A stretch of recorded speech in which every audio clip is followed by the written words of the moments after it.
এক গ্রামে ছিল এক রাখাল। সকালবেলা যখন রোদের আলো নরম আর বাতাসে ভেসে আসে নতুন দিনের ঘ্রাণ, তখন রাখাল মাঠের ধারে বিশাল বটগাছের নিচে গরু ছাগল নিয়ে চলে যেত।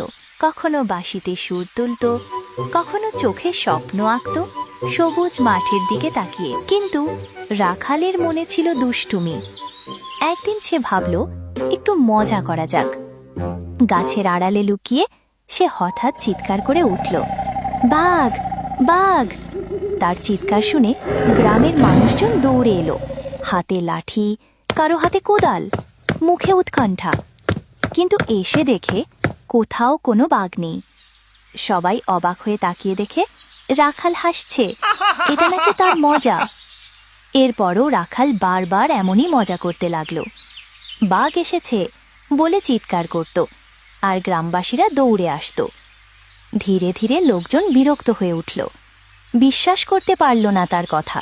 একদিন সত্যি সত্যি মাঠের ধারে জঙ্গল থেকে বেরিয়ে এলো এক মস্ত বড় বাঘ। রাখাল ভয় পেয়ে প্রাণ ভরে চিৎকার করল, বাঘ বাঁচাও! কিন্তু এবার আর কেউ এলো না, কেউ বিশ্বাস করল না। আর বাঘটা তখন ধীরে ধীরে এগিয়ে এসে রাখাল ছেলেটাকে ধরে নিয়ে গেল।